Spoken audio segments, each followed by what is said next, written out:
नमस्कार बच्चों। हम आज जो पढ़ रहे हैं फिर से पढ़ने जा रहे हैं राम लक्ष्मण परशुराम संवाद का पार्ट 2। इसके पहले पार्ट 1 हमने चैनल पे डाल दिया है, आप लोग वहां पे जाकर के देख सकते हैं। पार्ट 2 में हम आगे देखेंगे कि पहले पार्ट में जो हमने देखा था कि परशुराम गुस्से में आते हैं, पूछते हैं किसने इस धनुष को तोड़ा है।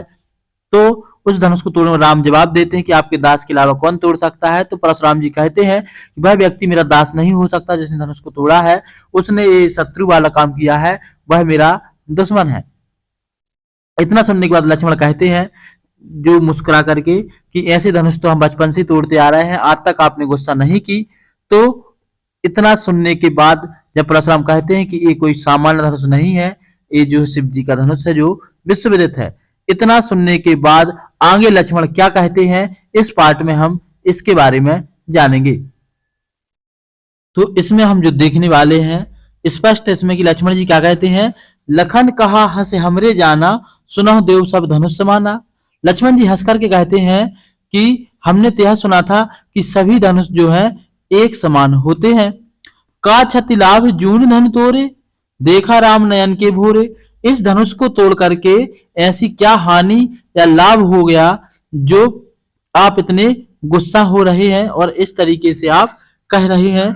और राम तो बिल्कुल जो है भोले हैं, इनकी इस धनुष को तोड़ने में कोई गलती नहीं है। क्यों नहीं है। छुअत टूट रघुपतहि न दोषु, मुनि बिनु काज करई कतरोसु। जैसे ही रघुपति जी ने इस धनुष को छुआ तो यह टूट गया। अब इसमें जो है मुनि किस कारण से आप गुस्सा कर रहे हैं ये मुझे समझ में नहीं आ रहा है। इसके बाद क्या होता है। बोले चित परस की ओरा, रे रे सठ सुनहु स्वभाव न मोरा। इतना जब लक्ष्मण ने कहा कि जो ये धनुष है इसको तोड़ने से क्या लाभ हानि हो गया, ये राम तो जो है बहुत भोले हैं, इनकी इसमें बिल्कुल गलती नहीं है। राम ने जैसे ही धनुष को छुआ ये टूट गया। इतना सुनने के बाद जो है परशुराम जी थोड़े से गुस्सा होकर कहते हैं रे सठ, मतलब हे सठ बालक, तुम मेरे स्वभाव को अभी नहीं जानता। गुस्से में कहते हैं जब इतनी बात लक्ष्मण की परशुराम ने सुनी। और क्या कहते हैं। बालक बोल बधो नहीं तो ही, केवल मुनिजड़ जाने मोही। और कहते हैं कि बालक बोल बधो नहीं तो ही, तुझे बालक समझ के मैं नहीं मार रहा हूं, लेकिन तुम मुझे एक मुनि जड़ जाना ही मोही, मुझे केवल एक सामान्य मुनि मत समझो। मैं जो और अन्य तरीके के मुनि होते हैं वैसा मुनि या वैसा जो है सन्यासी मुनि नहीं हूं, मैं कोई सामान्य मुनि नहीं हूं। और अपने बारे में क्या बताते हैं। बाल ब्रह्मचारी यति को ही, विश्व विदित क्षत्रिय कुल दो ही। क्या कहते हैं कि मैं बाल ब्रह्मचारी मुनि हूं, विश्व विदित है, इस दुनिया को पता है कि मैंने इस पृथ्वी को कई बार क्षत्रियों से नष्ट किया है, क्षत्रियों से मुक्त किया है। और क्या कहते हैं। भुजबल भूमि भूप बिनु कीनी, विपुल बार मही देवन दीनी। और इस पृथ्वी को अपने भुजबल के दम से, भूप भूप मतलब राजा, बिनु मतलब बिना, कीनी मतलब किए, इस पृथ्वी को मैंने राजाओं से हीन किया, कई बार राजाओं से मुक्त किया और उनकी सारी जमीन को महिदेवन मतलब ब्राह्मण को, दीनी मतलब दिया और ब्राह्मणों को दे दिए। आगे क्या कहते हैं। सहस बाहु भुज छेदन हारा, परस बिलोक महीप कुमारा।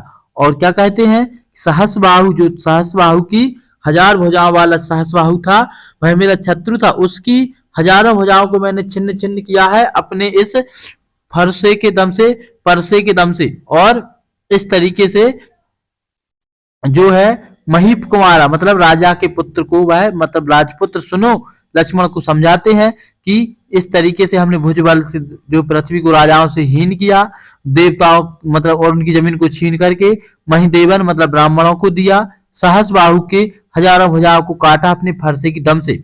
और आगे क्या कहते हैं।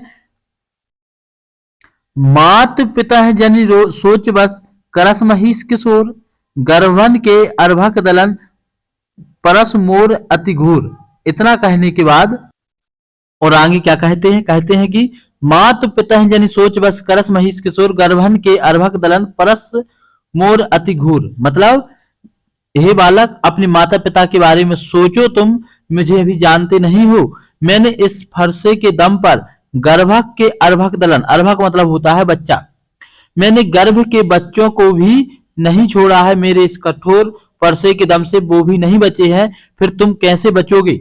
ऐसा लक्ष्मण को वह धमकाते हुए, डराते हुए कहते हैं।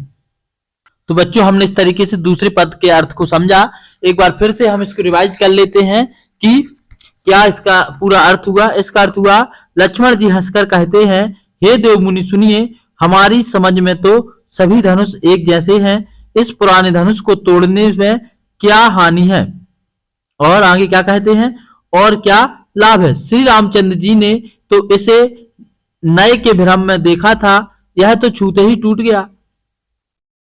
इसमें रघुनाथ जी का कोई दोष नहीं है। हे मुनि, आप बिना कारण ही किस लिए क्रोधित हो रहे हैं? परशुराम जी अपने फरसे की ओर देखकर बोले, अरे दुष्ट, तूने मेरा स्वभाव नहीं सुना है, मैं तुझे बालक समझकर नहीं मार रहा हूं। हे मूर्ख, तुम मुझे केवल मुनि ही जानता है, मैं बाल ब्रह्मचारी और अत्यंत क्रोधी हूं। विश्व भर में क्षत्रिय कुल के शत्रु के रूप में विख्यात हूं। मैं अनेक बार इस धरा को क्षत्रिय राजाओं से हीन किया और बहुत बार उसे ब्राह्मणों को दे डाला है।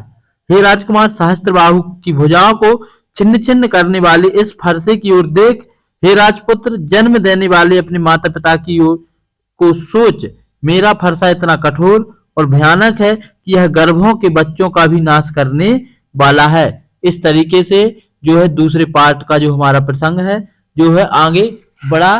परशुराम और लक्ष्मण जी के बारे में इतनी बात हुई, आगे क्या होगा अगले पार्ट में जानेंगे। तो आपसे बच्चों फिर से रिक्वेस्ट है, वीडियो पसंद आया है तो इसको लाइक कर लें, साथ ही हमारे चैनल को सब्सक्राइब कर लें और अपने दोस्तों तक इसको शेयर कर दें। इसके अलावा स्क्रीन पर ये पूरा पद और अर्थ हमने ला दिए हैं, इसका आप स्क्रीनशॉट ले सकते हैं और इसको एक बार पुनः पढ़ सकते हैं। यदि आपको अर्थ समझ में एक बार में नहीं आता है तो 2 बार तो मैं बता चुका हूं, तीसरी बार आप लोग फिर से इस वीडियो को दोबारा देखें तो आपको पूरा याद हो जाएगा। आज के इस वीडियो में इतना ही। जय हिंद, नमस्कार।